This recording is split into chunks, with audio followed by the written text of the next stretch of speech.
Good afternoon. Welcome to Building Bridges, Partnerships for Responsible Supply Chains. Really glad that you are all here. My name is Dan Viederman, and I am currently with Humanity United, which is a foundation that is focused on solving intractable problems around the world, including forced labor and modern-day slavery. I have been privileged to be part of this community since 2007, when, for our work with Verite, we were inducted into the Skoll awardee pantheon, and it was a life-changing experience for me. So thrilled to be here with you today. I thought to start, we're going to embrace one of my favorite British traditions, which is the pub quiz, with the focus on the quiz, not the pub part. I don't have beer to give out. I know, I'm sorry. There are prizes. I'm going to ask a series of supply chain-related questions, and there are some supply chain-related prizes for you that my colleague will be handing out. And you have a great deal of leeway. I'm not really expecting you to answer the question, so we're going to be pretty lenient, but we're going to dive right in. First, within 500,000, how many cocoa farmers are there around the world? All right, Yasmina. Can I answer? How many? You can. Within 500,000. A million. No. Let's move this along. Toss it out. We don't need the mic. Yes, sir. 2.7 million. Keep going up. 15 million. Lower. 8 million. What'd you say? 5. Correct. Candy for this woman, please. Second question. Yeah. Thank Marika. Second question. Approximately how many M&Ms are produced in the United States each day? You can be within 100 million. Lower. You're within 100, but you can't get more candy. Who would you like to give the candy to? Your colleague sitting next to you. Good. 400 million is the answer. Every day, so I'm told. So says the internet. How many direct suppliers does Target have, Target the big US-based retailer, for its private label goods? You can be within 1,000. 3,000. Great. Oren gets candy. But I heard between 3,000 and 4,000 direct suppliers. Right. Just one. Be good. What is the cumulative number of Goodweave certified rugs sold ever since 1999? 10,000. You can be within 1 million, and you're not. So the cumulative number of Goodweave certified rugs since 1999. 3 million. No, keep going up. 10 million, not quite. Did someone say 13? You're 13. Good. Well done. 13 million rugs. Well done. And now, just to cover everyone on the panel, Verite does a lot of work on migrant labor and reimbursing migrant laborers the fees that put them in a condition of debt bondage. Verite has been doing this work in the electronic sector for the past several years.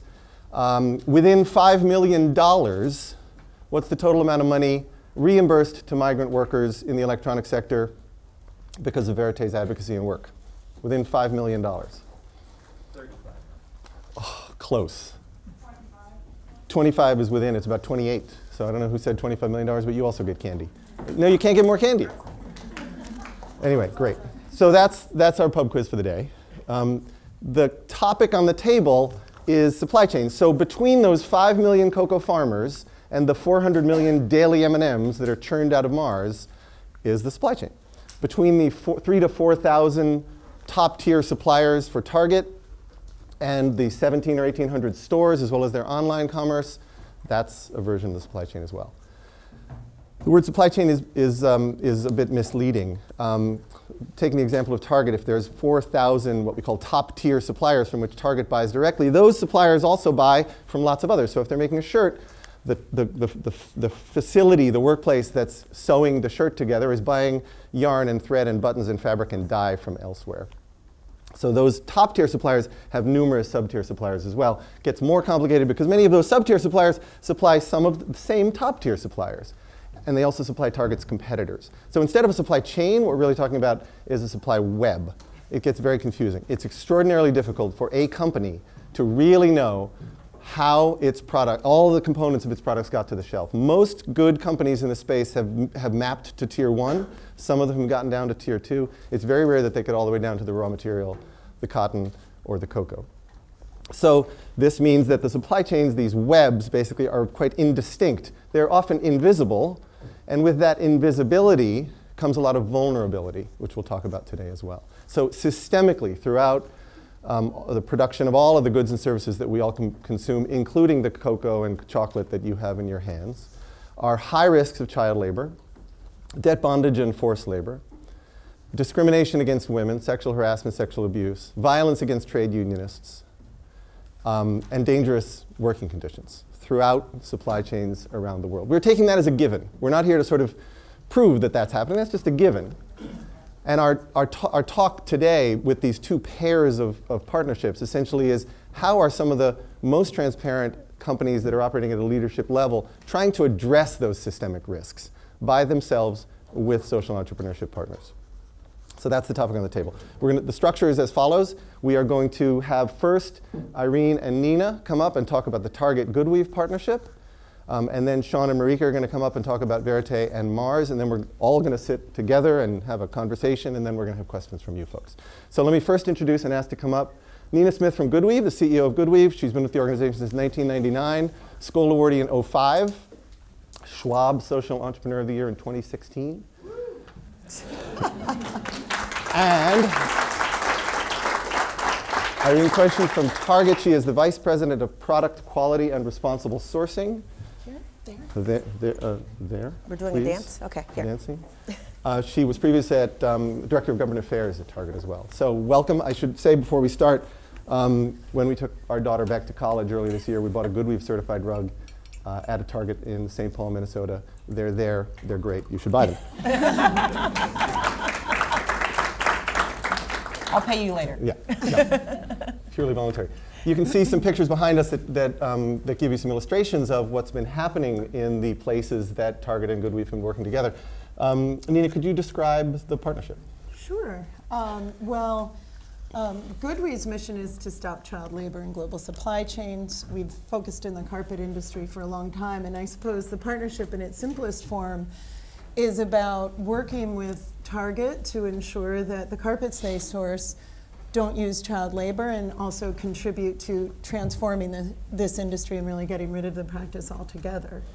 But the work that we do day in and day out is pretty deep. So another way of thinking about it is we work together to influence the behavior of the suppliers who are providing the rugs to Target.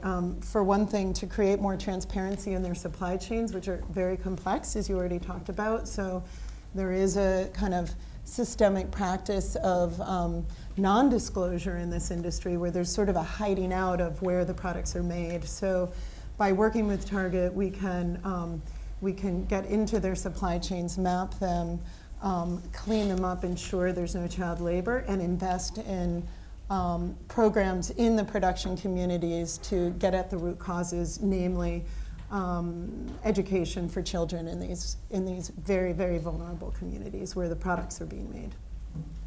And Irene, what have you learned? What has been important about this partnership so far for Target? Well, it's hard to sort of narrow it down to one or two, but this is a learning relationship. We consider Goodweave to be a strategic partner of ours. The relationship started in 2014. The initial conversations are the first Goodweave products made its way to our stores in 2015, and now Goodweave rugs make up 35% of our rug assortment. So we have accelerated the Goodweave partnership over just under a year.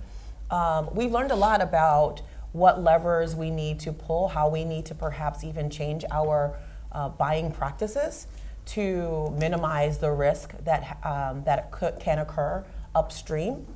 They've also helped inform the evolution of our responsible sourcing program, which for many years was focused primarily on compliance, right? How do you enforce the laws to ensure that you minimize your legal obligations. And we have since, certainly compliance is still a foundation, but I've also learned to focus more on remediation so that we are implementing more sustainable practices. What does remediation look like, Nina? Well, it looks like a lot of things, actually. One of the great things about the reach that we can get working with Target is that when we work with their suppliers, we're not just covering Target production, but we require all of the suppliers. To give you an idea, we're talking about maybe 6 suppliers with 18 different production sites for Target, plus another like 130 that those suppliers use. So it's pretty big. When Target works with us, we then get access to all of those sites, and we can investigate those locations for labor violations. So remediation looks like our inspectors are out on a regular random basis. We're surveilling these units. They may find a case of child labor, and we immediately remediate that case of child labor or child laborers, meaning our job stops as inspectors and it starts as protectors of those children. And we begin a process of basically rescue and rehabilitation. Many of these children are trafficked from one region of India to the next, so it's providing them immediate relief, and then it's working with the suppliers to stop those kinds of practices from happening anymore in those units. So that means a lot of hands-on training, awareness, double checking, and that kind of thing. And it also looks like improving the visibility issues, requiring more disclosure from those producers.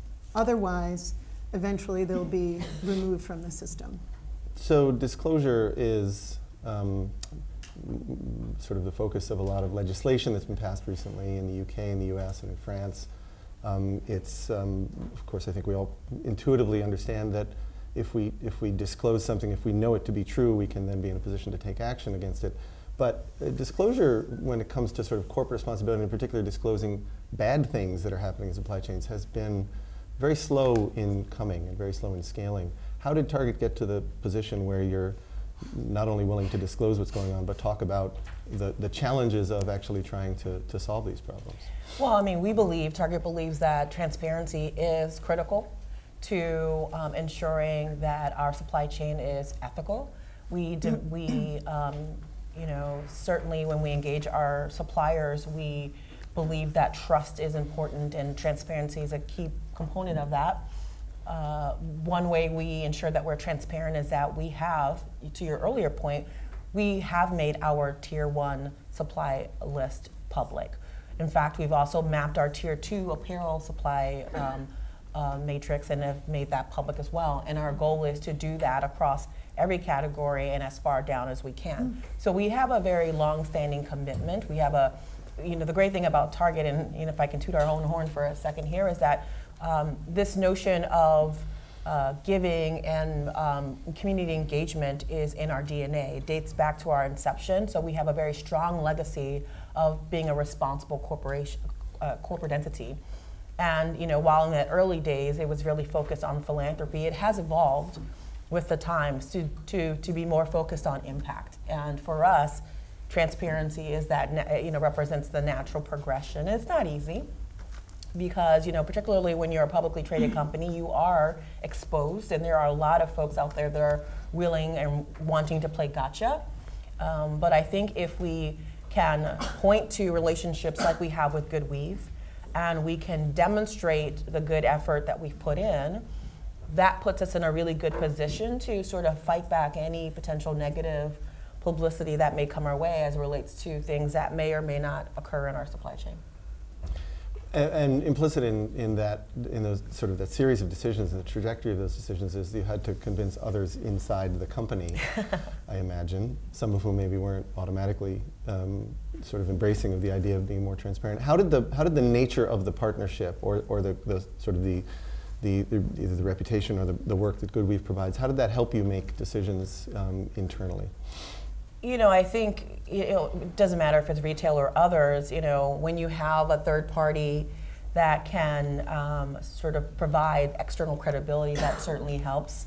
But when you work for a publicly traded company that is hardwired to understand its legal obligations and to assure that you can articulate the due care that you have sort of executed to defend yourself, it is difficult then to shift to, yes, and we're going to create the space for remediation, which may be at odds. So there is a lot of convincing that needs to happen with internally, but I think the credibility of Goodweave, the credibility the organization that Nina has built personally and also with her staff sort of helps internally when you're trying to make the case for change. I don't know, what would you add? I mean, I think, I know in the beginning when we first started talking about making this partnership a reality, one of the things that Target did, which is pretty unique actually, was spend a lot of time with us on the ground in India to really take a look at what was happening. And you know, based on that due diligence, they were convinced that we had a lot to offer in terms of delivering, again, this visibility, understanding where their products are being made, and that's a huge benefit to the company. And then seeing the community programs, I mean, I think that was huge. It's one thing to, you know, sort of have a halo from your great funders like the Skoll Foundation, and that's important, but then getting on the ground and seeing it's real and there's capacity to actually deliver on the promise.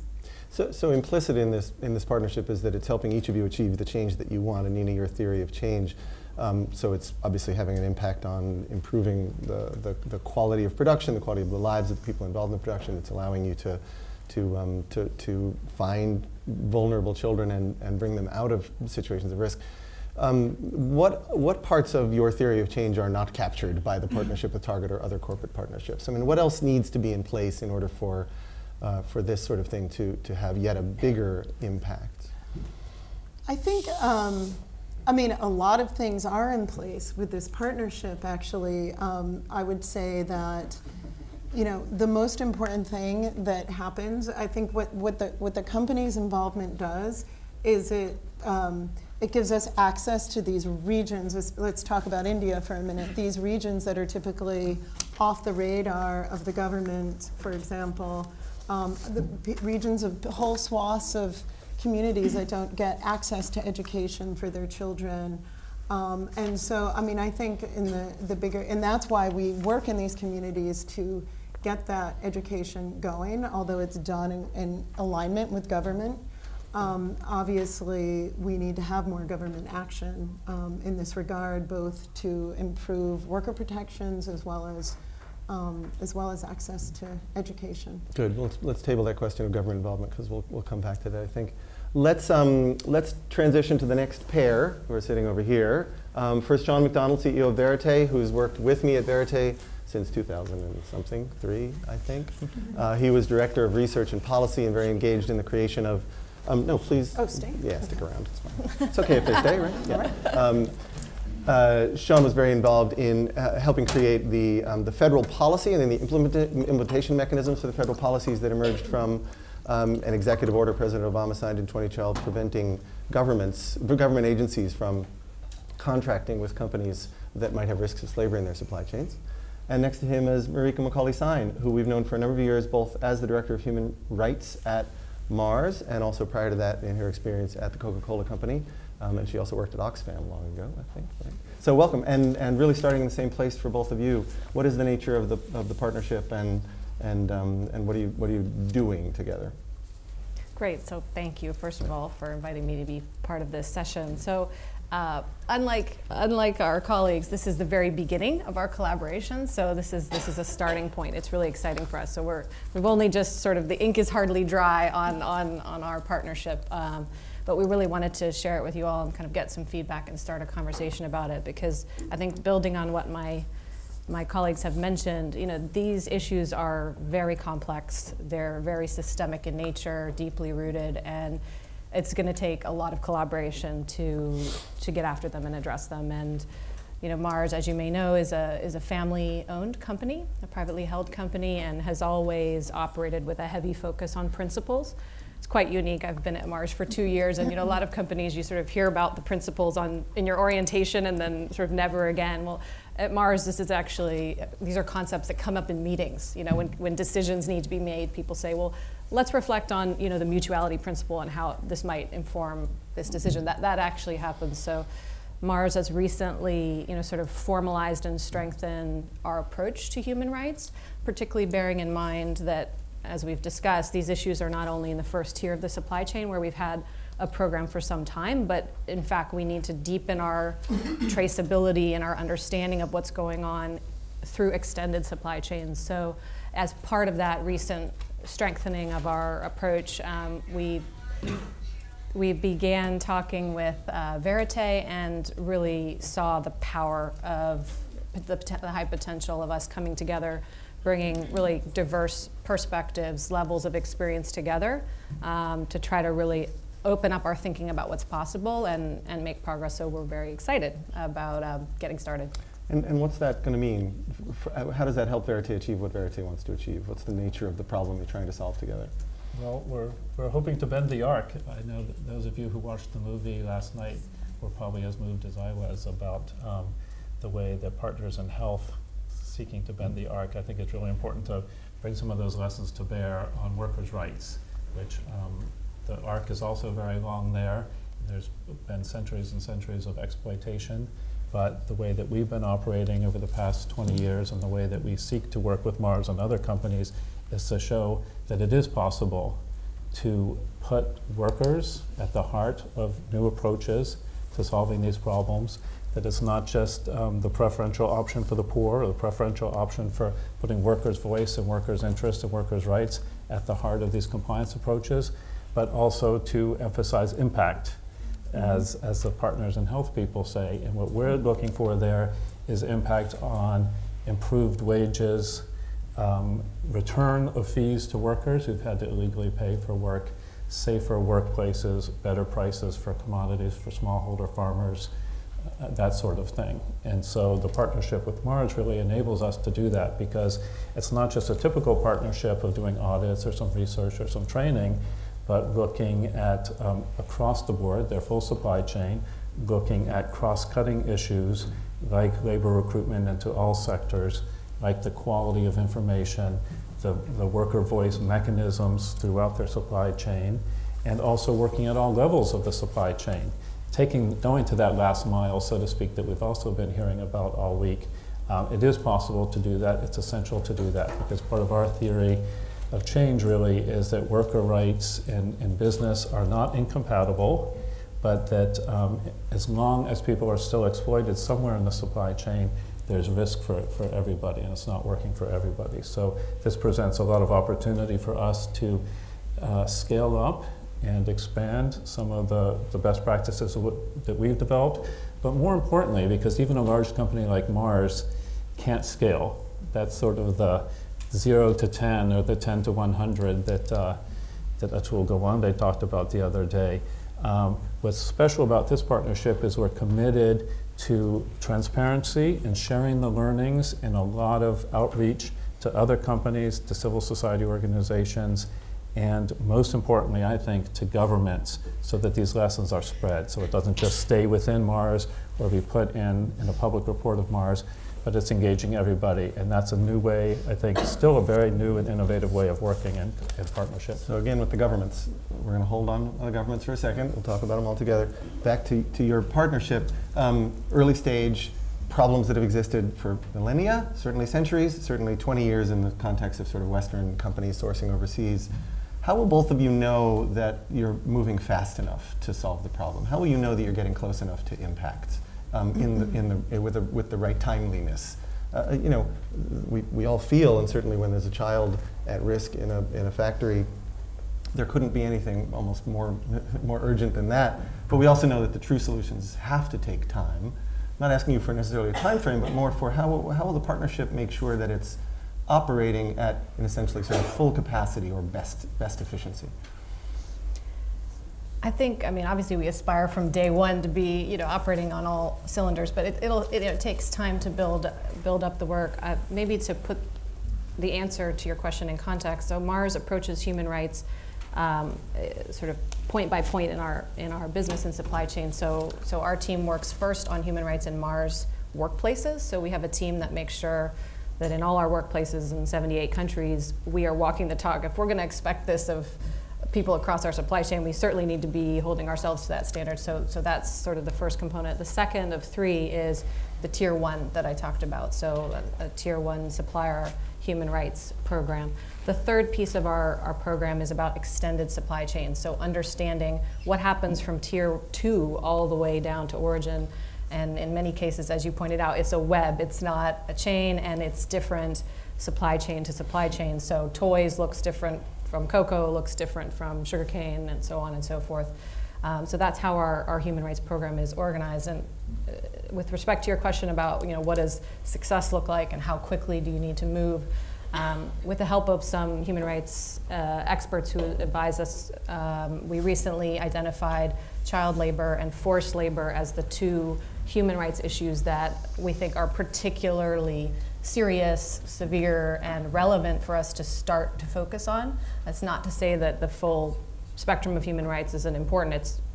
It's sort of a comprehensive approach, but we think it's helpful to call out specific human rights areas where we want to get started. So that's what will be really exciting in terms of our work with Verite, is deepening our knowledge, in particular around child labor and forced labor in those extended supply chains, to really understand what's going on, doing the due diligence, and then deciding what does the right approach take to getting after those and driving change. And it'll be different in each case.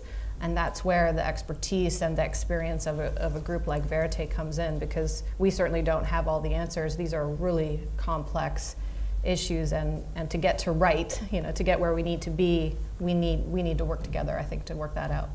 And as Verite and any sort of organization in the space could be the same, and the credibility of what you're bringing and the depth and the impact orientation of what you're bringing is essential to the company, but also the time it takes and the willingness to work sort of over a period of time could open the organization up to criticism from those who think it's not enough or not quickly enough. How are you going to balance Well, I think that? that's where the transparency comes in, and the outreach to a lot of different stakeholders, and really careful planning in different supply chains. So what we do together in palm oil will look quite different than what we do in sugar for a lot of reasons. Palm oil, for example, we've already done a decent amount of work in that. There's still a long way to go to add labor to the environmental efforts in palm oil, but there's more of a plan and a path that Verite has helped create with a lot of other organizations in the labor and environmental space.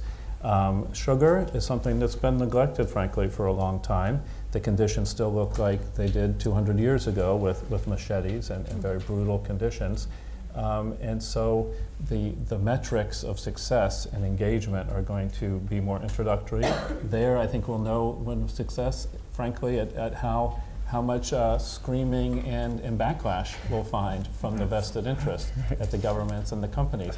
That in itself can be an indicator that you're moving in the right direction, because you are disrupting the status quo.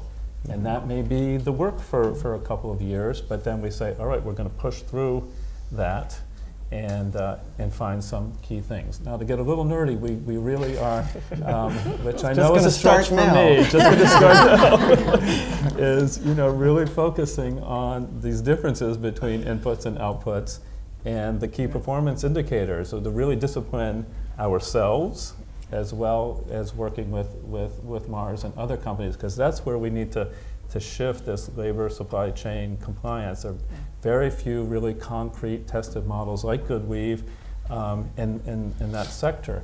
Others, it's still people floating around trying to figure out what good might look like and what are the baby steps, what's step 5, 6, 7. So creating those is the first step in itself. So let's, now I can be less rude and not have my back to you folks. Let's have a group conversation. So anyone who wants to answer can. I think the question has come up in a couple ways about governments and their role. One of the early critiques from companies about needing to pay attention to really severe labor violations and other developmental issues in their supply chains was, hey, that's government's responsibility, it's not my responsibility. That phase has more or less passed. And what we've seen over the last 5 years is, as I mentioned at the outset, this burgeoning of actual regulation that brings companies to the table, mostly requiring companies to disclose what's going on. We are now in a phase where perhaps regulation is being rolled back. Certainly some of the regulations that the US government has implemented are no longer going to be enforced, or certainly not enforced as aggressively. How does that play into continued motivation to achieve? How does that play into the fact that we still basically are dealing with a very small number of companies that are willing to come up and sit on a stage like this and talk about what you're doing? How are we going to use what you folks are doing and learning to recruit others to the table? You know, I would say that the number is probably larger than we think. You know, for many years, we have been doing this work quietly, right? And so I wouldn't mistake silence or equate silence with, you know, inaction necessarily, right? So that's the first thing. The second piece of it is it's a shared accountability, right? So governments do have a role to play, right, in creating the expectations and having the enforcement mechanism in place, you know, as does NGOs, as does, you know, in our case, factory owners, as well as the private sector. It is a shared accountability, and you know, I had lunch today where we were talking about systems change. And some of the issues we're talking about today, particularly as it relates to forced labor or child labor, I do believe require a systems approach. So how do we leverage Goodweave and Verite, Mars, Target, whomever else to think about the entire chain or system, if you will, and what are the key components and who plays which role so that we're working toward a shared end goal. I think the time is now for that conversation. So I believe it's a shared accountability, and I also think that there's a lot of action. Perhaps there's an opportunity for the private sector in particular to be a little bit more vocal. But I do think that there's a lot of action that's happening. I don't know if you would. Yeah, no, I would agree. One of the things we've been working on is several pilots in additional industries. So we've worked for more than 20 years in carpets, but we have pilot projects in apparel, home textiles, fashion jewelry, something that will soon be starting up in tea. And those initiatives are starting right off the bat with some really big brands behind it, and that's a huge change. It took us years and years to get to a place, especially in the carpet industry, that it's a lot of the buyers are smaller private luxury companies, but to get the bigger brands to come on board, you know, it took years because we started before anyone was working on these issues really in a very major way. So I think times are changed now, you know, with this kind of brand leadership, and it's building momentum. I would just add, regulation really counts. And so the past couple of years where there have been more regulations around requiring transparency about what companies are doing in supply chains, that's on a roll. The federal acquisition regulation that Obama put in around not transparency, but actual accountability for supply chains, it matters. And what's changing there is now you get thousands of companies who are being held accountable, even at a relatively superficial level, for saying what they're doing in their supply chains. It's no longer just the major big brands that are everybody's favorite targets that are swept up in this. And so that's a real sea change. I think what I also see is companies they get drawn into this by a media story or by a threat of some investor or something like that. They get involved. It doesn't take them long before they say, wait, I don't have the budget to do this. Why isn't the government doing this? And we can't lose sight of that. The businesses aren't incorrect in saying this is government role. This is the rule of labor law is what's going to promote sustainable business. And the work that we do as companies and social entrepreneurs is helping to drive good practice, show models, but if it's not linked to the rule of labor law and enforcement, then we're missing the boat.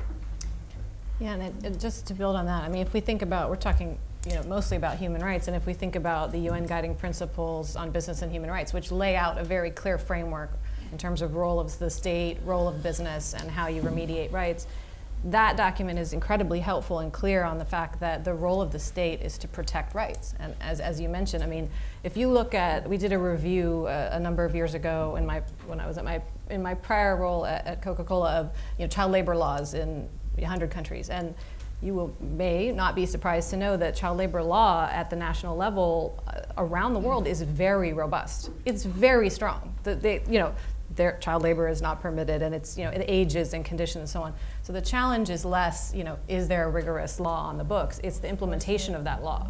And so I completely agree. It's about enforcement and mobilization of government, the role of government in protecting rights, and then business. The UNGPs makes it clear that our role is to respect the rights that are outlined by government. So our obligation is to be aware of what the laws are and to abide by them. But to what extent is it the responsibility also of responsible companies and their partners to make sure that governments are enforcing laws? These are not separate from one another, right? To what extent are you engaging with local labor inspectorate or advocating for larger budgets or more seriousness taken, right? Yeah, I mean, that has to be part of the strategy. And in fact, in the area of forced labor, for example, as you may know, in certain countries, there are actually laws that are problematic and that do exacerbate the vulnerability of people, particularly migrant workers, and create situations where they may be more vulnerable or worse off. So I think in terms of our collaboration, I would think our work with governments would be two-pronged. One is around enforcement of existing standards that are helpful, and the second would be identification of laws or regulations that are actually unhelpful and that are making people worse off, that we might want to see an evolution and a change around. I mean, I just wanted to add that in the countries where we work, we really have to walk the line between this kind of collaboration with government. Sometimes we're seen as highlighting a problem they don't want highlighted, for example. So we have to be kind of cautious about that. We have a program in Nepal where we're working to create actually trade incentives for companies that can demonstrate no child labor. So trade incentives are, I think, equally as important as law enforcement, because it can be a powerful way of activating local business. But we can also we're at risk because we're also seen as a sort of threat if we're not striking the right tone and the advocacy level. Right, which brings to mind the fact that, of course, we're talking about Western companies and their supply chains, the activism and the exposure that has driven greater respect for supply chains, for labor rights and supply chains, has largely been focused on Western companies. But of course, there are massive buyers and employers and retailers and consumers in all parts of the world. So how fair is it that this burden falls on Western companies, and what do we do to make sure that others who are, now I'm not talking about supplier levels who are maybe dealing with a different set of challenges, that is the direct employers, but the really big companies that are not yet subject to the sort of exposure that has driven Western companies to the issue. I would say that I think about this on two levels. One is the large Western multinationals. It's still only a few big ones that get the attention and get the spotlight, and that means the vast majority still get away with doing largely nothing. Mm-hmm. But as I mentioned, with transparency provisions like the one in California that Julia Ormond over there spearheaded, and then more sense here in Europe, give all of us in the room, whether you're consumers or CSOs or unions or other businesses thinking about business-to-business relationships, an opportunity to begin to sort out who's doing well and who's doing nothing, or who's just even trying to make an effort. So the playing field, the information is very different. We're not yet at a kind of big data situation where you're able to easily press a few buttons and sort out which companies are doing better than the others, but over time we'll have more data from that. A big part of our partnership will be getting a lot of good data from the field, from workers themselves, and sharing that around, linking with other efforts that are getting big data like Polaris's that you've been hearing about over the week, and finding ways to help people sort out companies. But on the, sorry, I'm going to get nerdy again. At the supplier level,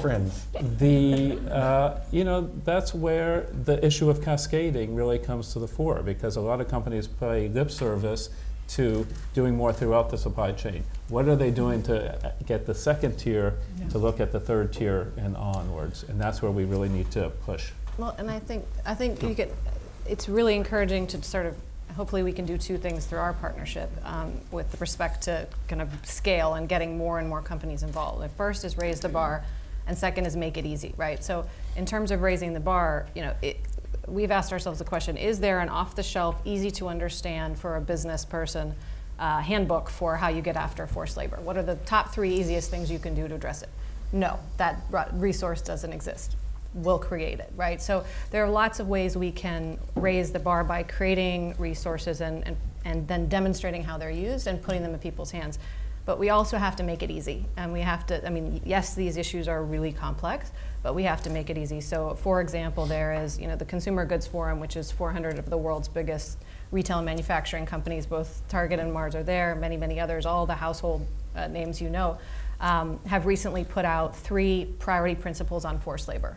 So we said, look, this is a really complex, deeply rooted problem. We've all had no forced labor in our compliance codes for 10 years, and yet this problem exists, and it's actually deepening and getting worse. So what do we need to do differently? And our assessment was, we need to be more specific and clear, because that's how business works. Like, put it on half a page and make it simple, right? More specific and clear about exactly what the manifestations of forced labor really are in global supply chains, so that we can all do a better job at getting after it and using the leverage that we have to address it. So those have been laid out very clearly. So I think it's the showing how it can work, demonstrating it, but then making it really simple, or as simple as possible. One last question for me, and then we're going to hear questions from you folks, so be prepared. And you will wait, please, for a microphone before you ask a question. And I was also supposed to say, please silence your cell phones. Thank you. Sean mentioned data and learning through the supply chain and mapping. Goodweave and Target have done some of that. You want to just talk about? Yeah, we've created a data platform together with funding from Skoll and USAID that basically is moving all the data collection that we do in the field every day within the supply chain to a mobile app, which uploads to a traceability platform, and ultimately will give Target a real-time dashboard of what's happening in their supply chain. So they'll be able to pull it up today and see the map and see all of their suppliers, subcontractors, right down to the bottom. So they'll have that full visibility with all kinds of, you'd love it, it's really geeky. All kinds of data about those workers, where the non-compliances are, so that all of that can be better managed. And I mean, one of the points we really highlighted as we were developing this project is the importance of this is not to kind of cut out the scary things, is to work on improving those scary things, because the reality of it is a lot of these industries work through this sort of complex web of production, and it's not going to change even if you say we're not allowing it. So, yeah. I mean, it can improve. The goal is to get the protections and rights down to the bottom workers, and our agreement, has been we're going to work on that hard part together versus get rid of it. And the final thing that I would say is, it's one thing for us to be working on this transparency effort in a vacuum. What we need to do as an industry and across industries is to say, like, how do we get to one, so we can at least have access across? So, it's great to serve Target's interest and purpose, but it'd be even better if we could connect and somehow have these systems either feed into each other, so we're starting to actually map out the supply chain and collectively look at the hot spots so that we can drive toward collective remediation and action. Great. All right, before I call on you, let me also just say there's more candy. So will you please because I'm sure people are a little post-lunch crash, whatever, there's chocolate. There's not enough for everyone unless you share or find common ground in the consumption. Anyway, I saw your hand first, please. But wait for a microphone if you'd be so kind, if you don't have one already, right here in the front row. And then I see another person, and then I see Gillian. Please. Hi, thanks. Hazel Taylor from Acumen. I wanted to know, a lot of the examples that you've been given, it looks like you're talking about the primary processing level. Are any of you working with outsourcing? So, for example, in the textile industry, obviously a lot of cottage industry happening, sometimes in very rural places, inside people's homes. How can you get down to that level, and how do you work with primary processors to really enforce that? And are they really incentivized to do that? Yeah. And also the same for for Mars on cocoa and but particularly cocoa, you know, a lot of outgrowing happening in the cocoa value chain. How does that go to that very, to the household level? Great. Yeah, I would say that, you know, we recognize that what we call tier one, or the primary, is just scratching the surface. And one of the key learnings that we've had in our Goodweave partnership is that there is a need, particularly on cottage, to have a cottage-specific strategy and not apply the normal rules of engagement with the manufacturing environment to the cottage industry, because it's different. And so, as I mentioned, we've mapped out our first tier, we've mapped out our second tier as it relates to apparel, and our goal is to go and connect beyond those, you know, that second and third level. So we know it's going to take time, but we're committed to doing that. So I think you're absolutely spot on. Yeah, and just a brief response from the perspective of the smallholder farmer that you talked about, which is sort of the point zero in the traceability of cocoa supply chain. You know, cocoa is grown largely by smallholders, often on less than 1 hectare, and they are eventually part of that global supply chain upon which we and others depend. So the key question that comes up as it relates to, say, for example, child labor, is what is the optimal way to incentivize folks to share the fact that they may have a challenge in that area, and then to remediate it successfully in a way that the child is not worse off and that the whole family is better off. And there aren't easy answers, but there are some really promising best practice models that the International Cocoa Initiative, which is a partner of ours, is piloting, and that we're also piloting, that are really promising, that take a kind of almost like a social worker case management approach to each case, and that try to help resolve whatever it is that is the sort of root cause or the barrier of the situation. So it's a lot of work. It's very nuanced and time consuming, but obviously it's worth it, and we're making progress along those lines. Yeah, just to build on that, I mean, carpets are a great example of an artisanal product that's made inside the home or in small village production sites. So that's exactly what we do. It's our core. And to build on what Marika was talking about, it's not just about seeing those spots and getting down to those spots from a sort of compliance inspection standpoint, but part of what we do is we identify where are those communities. So it's not just a one-off house here and there. It's typically done at a community level, where if you go into a community in Rajasthan, India, you'll see every house in that village has a carpet loom, and the rugs on those looms look similar, and you can tell they're going to the global marketplace. So in those communities, we have very rigorous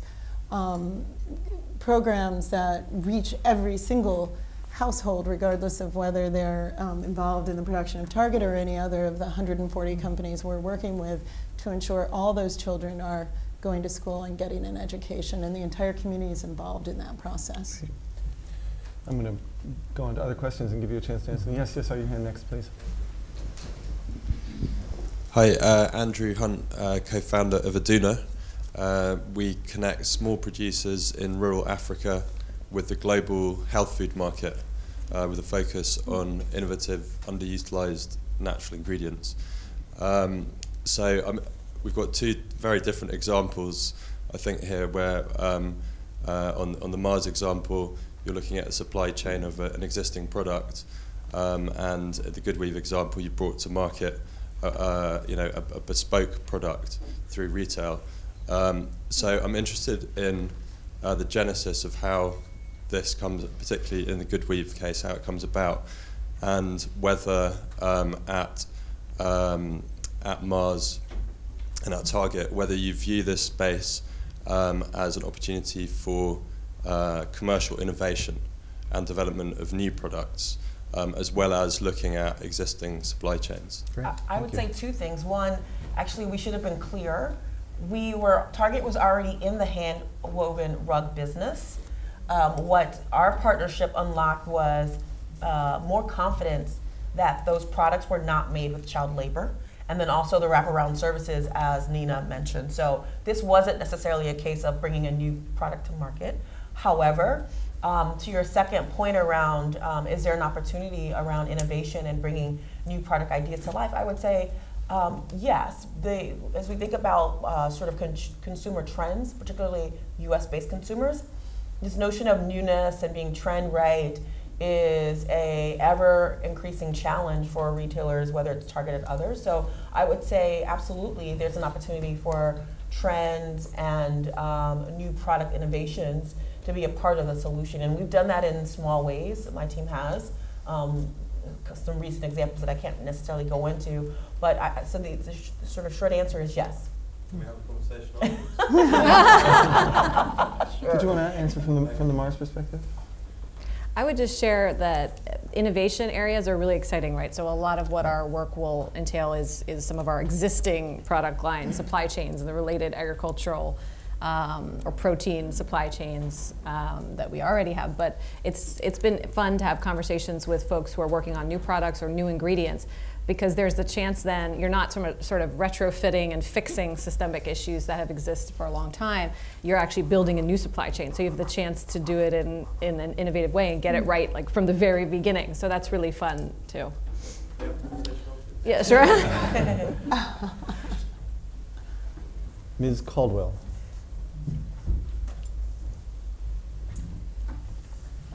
Thank you, guys, and congratulations on all the work you're doing. It's really amazing and good always to see functioning public-private partnerships, even in their early days.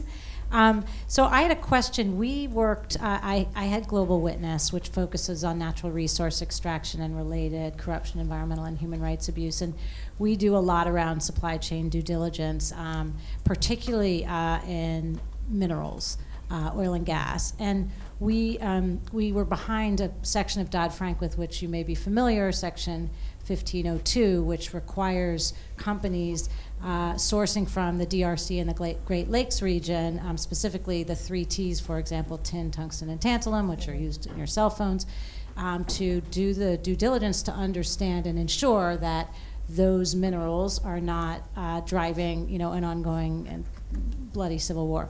So we did a report with Amnesty called Digging for Transparency following the first year of implementation of that law. And what we wanted to know, because of course companies were complaining that this is going to be too onerous, and it is complicated, as you guys have mentioned, to understand these very detailed supply chains. So the complaint was, this is too onerous. And in fact, our report revealed that 80% of the countries failed to comply in that first year, but that 20% had done so. So it's not impossible, but not enough is being done. So my question is this. First of all, how can we avoid the problem of companies just de-risking, which is what we've seen in part in response to Section 1502, saying, I got to get out of this terrain. It's too complicated for me. I'm just going to go to a nearby terrain, which doesn't obviate the problem. Of course, not only that, it creates other problems, which is this sort of economic impact on the ground. I don't know. I mean, this notion of the issue of conflict minerals is a complex one, and it really depends on the nature of your business model, right? So if I am a apparel, retailer, and my primary raw material is, cotton, and I'm not dealing with those materials, and it's fairly easy for me to be able to map it out and then report against that. However, if you operate a business model such as Target, where you are sourcing and producing everything from furniture to pencils to jewelry and everything in between, and you are leveraging a network of maybe agents or what have you, it is extremely complicated. I don't know that you'll ever get rid of folks, de-risking, because they may make that calculation that it's not worth the effort, right? And honestly, that's a business decision that they can make. I don't know that we can ever get to that point. There will be folks that make that determination because it's just it doesn't pencil. I think there are more companies that are willing to figure it out with the, hopefully, empathy and understanding that it is not easy and it will take time. And that's the approach that we're taking. Do you want to talk some about how this is playing out in regulation conversations currently? Yeah, I mean, I think even though we may lose the battle with Dodd-Frank, there are other provisions in federal statutes that can be brought to bear here. So last year, the Tariff Act was amended, as you probably know, that any goods made with forced labor or worse forms of child labor, the U.S. Customs and Border Protection can bar their importation. It's going to be a struggle to get the government to take that enforcement power seriously, but it scares the shit out of companies, as it should, because finally there's across-the-board potential prohibition that's not just focused on one sector, not just focused on one country that happens to be considered in conflict when other countries around it have similar conditions, just aren't getting the attention.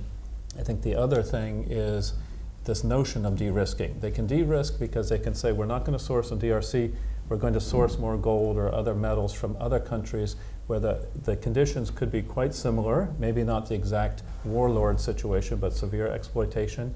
But because the resources aren't put into investigating and bringing those to light, the companies can do that. So that's one thing we've been trying to do at Verite, is show where there are other severe labor abuses in, say, the gold supply chain, so that people understand companies should be held accountable for gold across the board, not just in the DRC. So I think all of us need to make sure that we're bringing forth information about all of these supply chains, so that we're saying, don't just work on Thai shrimp.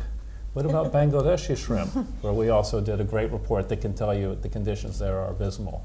Not just Bangladeshi factories, Indian factories. Right. Sourcing locations could be considered risky until proven innocent. Should be, are. Should be. I saw your hand.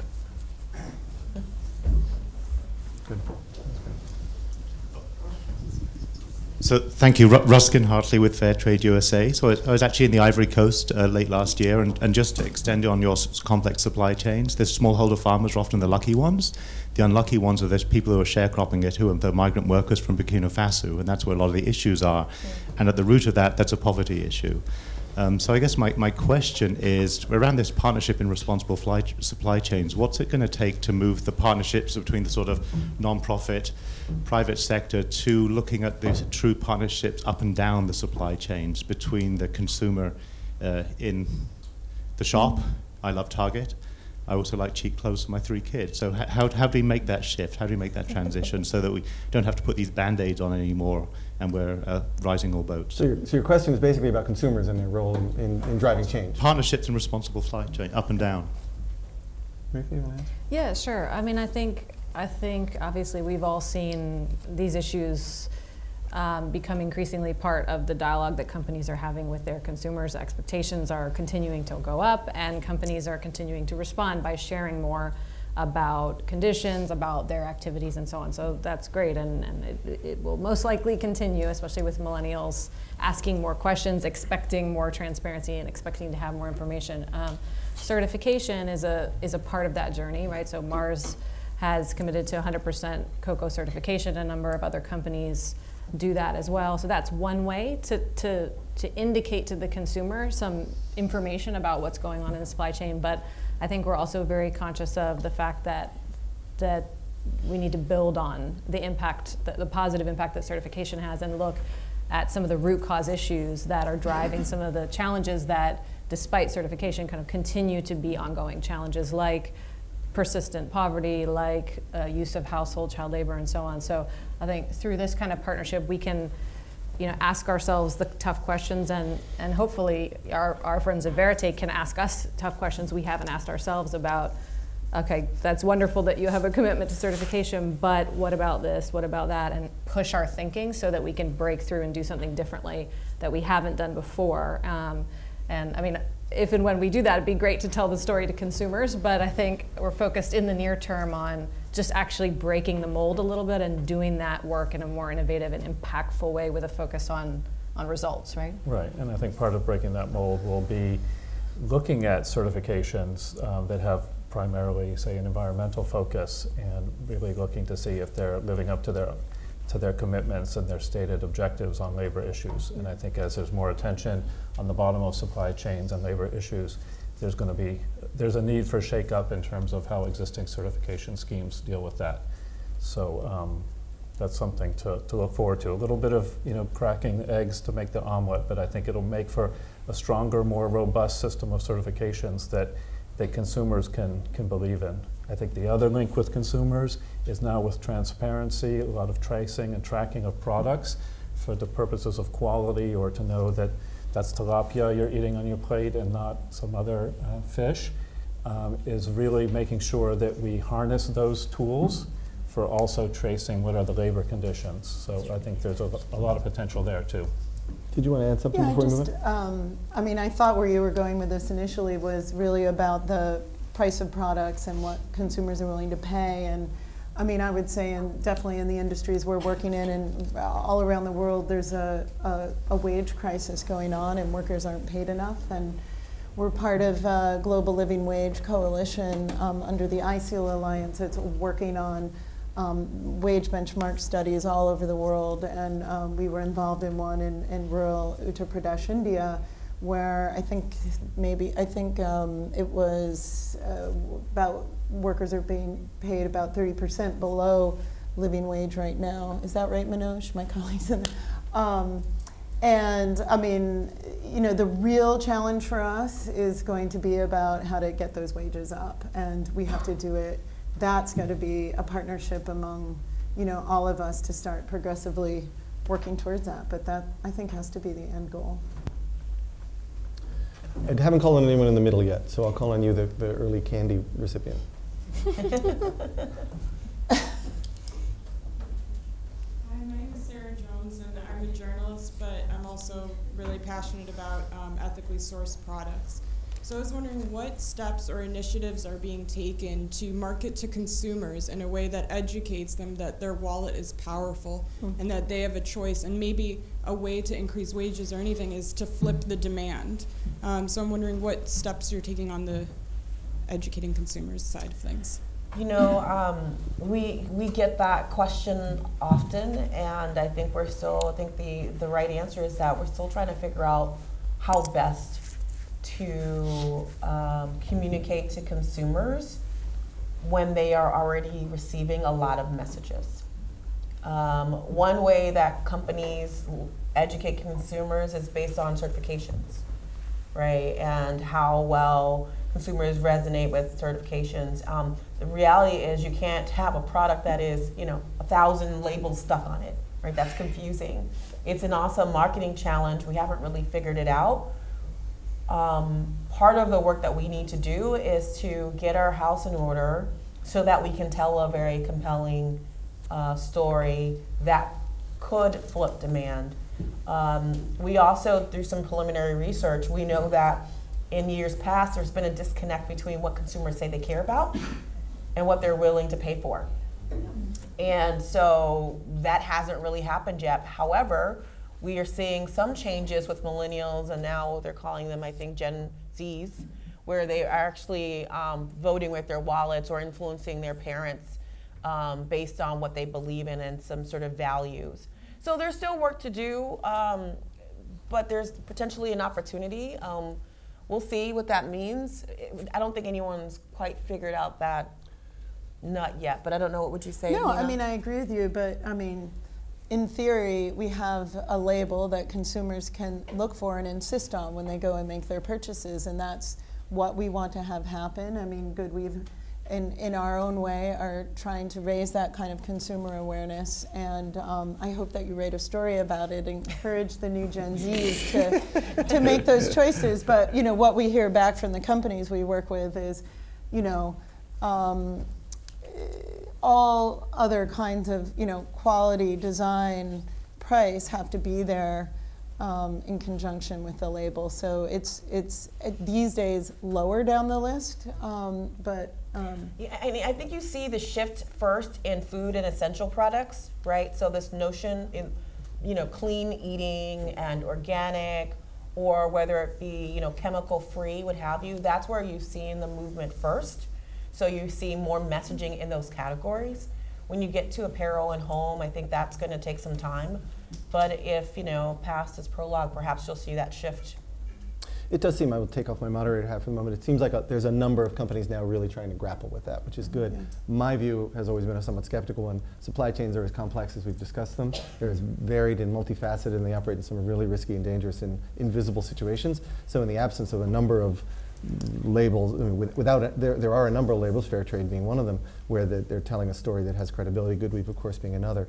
Aside from that, I think we have to be careful what we ask consumers to do, because they frankly don't have the information that would really enable them to distinguish between a well-produced blouse and one that comes from a situation of exploitation. But yes, Edward.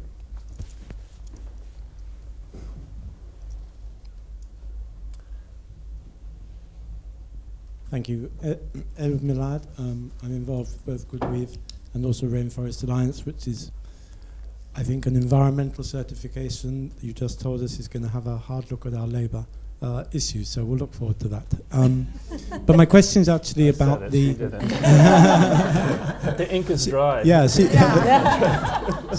I'll see you afterwards. No, my question is about the industry bodies, the multi-industry bodies. The Consumer Goods Forum has been mentioned.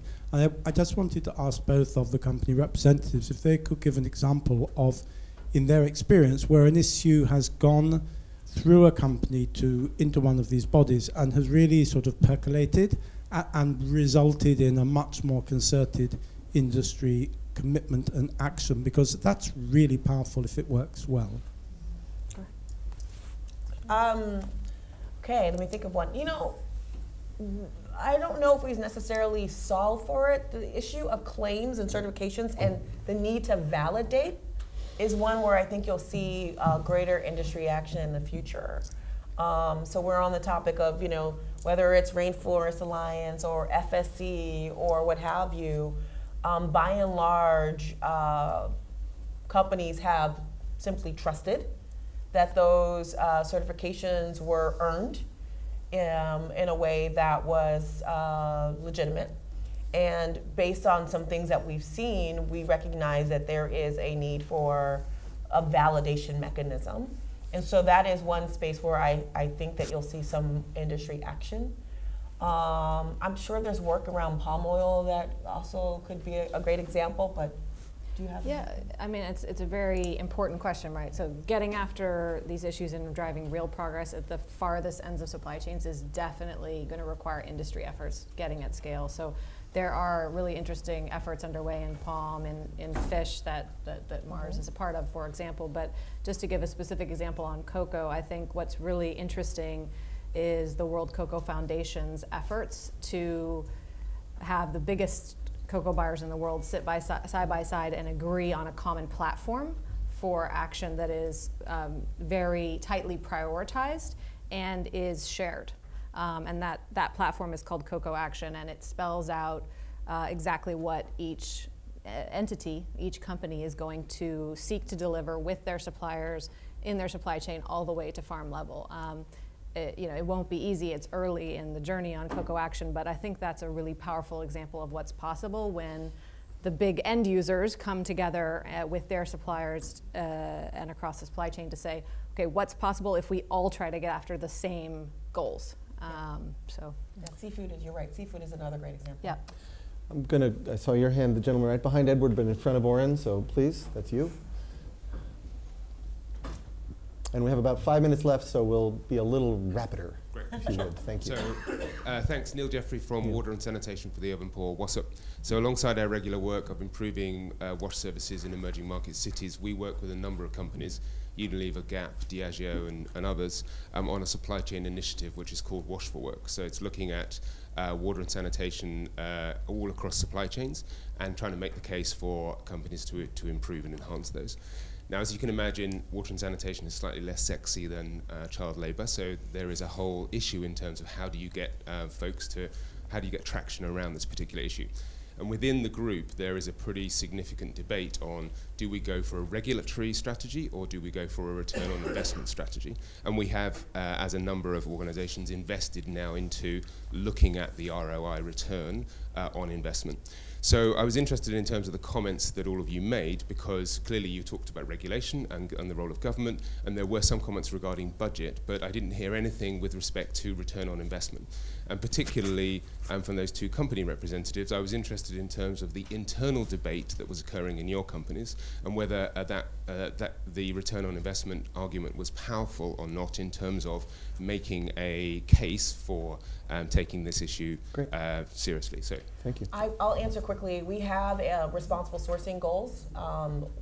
The second sort of pillar of that includes aiming toward net positive manufacturing. So we do have an effort around water that we are just kicking off. We did not, as part of that process, have to clearly articulate a return on investment. I think as we get to activating projects, that may come into play, but thus far, as it relates to water in particular, no. When we get in, we also have a partnership around with fair trade, and as we think about things that impact the cost of goods, there may be a conversation around pricing strategies, what have you, but broadly speaking, no. I would just very briefly add that, you know, there's when we're talking about human rights, there's of course the moral imperative, which is obvious, right? So principles-based organizations of any kind, business or otherwise, will want to work on human rights and try to do the right thing. But there's also the economic imperative, and particularly for business, it just so happens, and this is lovely, that respecting people's rights is economically wise.